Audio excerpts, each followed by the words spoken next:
আরে ভাই, কেন কেন ছবি তোলেন?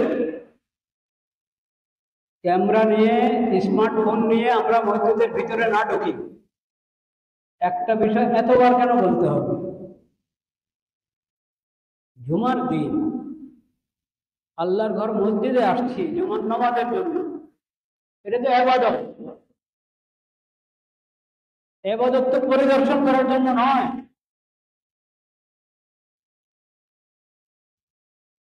এবাদত কি জন্য যে আপনি এটা প্রকাশ করবেন সারা দুনিয়াতে যে আমি জুমার নামাজ পড়েছি, জাতীয় মসজিদে পড়েছি। জাতীয় মসজিদ আর দুনিয়ার যে কোনো জায়গার যে কোনো মসজিদ, দুই মসজিদে কোনো পার্থক্য নেই। যে কোনো মসজিদে আপনি নামাজ পড়বেন আর জাতীয় আন্তর্জাতিক কোনো মসজিদে পড়েন, সব এক।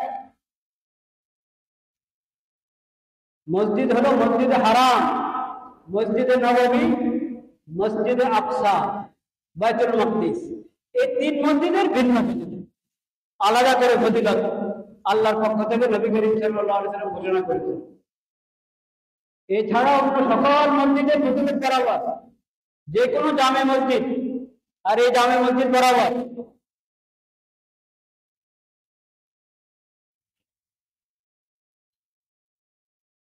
জাতীয় মসজিদ হওয়ার কারণে কোনো মসজিদের ফজিলত বাড়ে না যে ওখানে নামাজ পড়লে সওয়াব বেশি হবে। সওয়াব বেশি তো হবেই না। আর এইভাবে তারা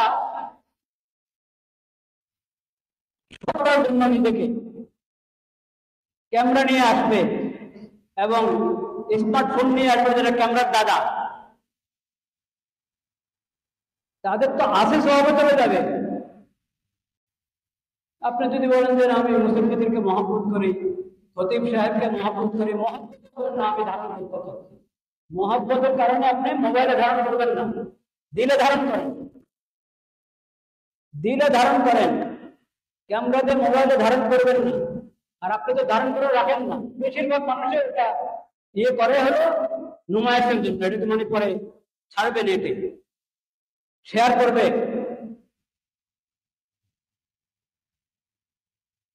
এবারের মধ্যে এই কাজ করা ঠিক না। কি বলেন নামাজ, কি বলেন হজ, উমরা, এগুলোতে এটা অন্যায় কাজ। অন্যায় কাজ কেন? এটা আবার আমি অমুক অমুক লোকদেরকে দেখেছি, ওনাদের মজলিসে বসতে পেরেছি বা ওনাদের মজলিসে আমি ছিলাম। এগুলা সব তো রিয়া, লৌকিকতা।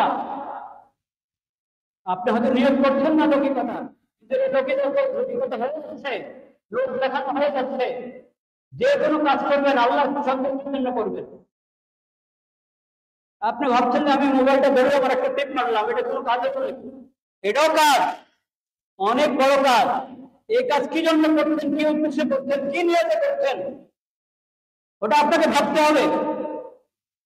এই একটা টিপ মারার জন্য আপনাকে প্রশ্ন করা হতে পারে কবরে হাসরে।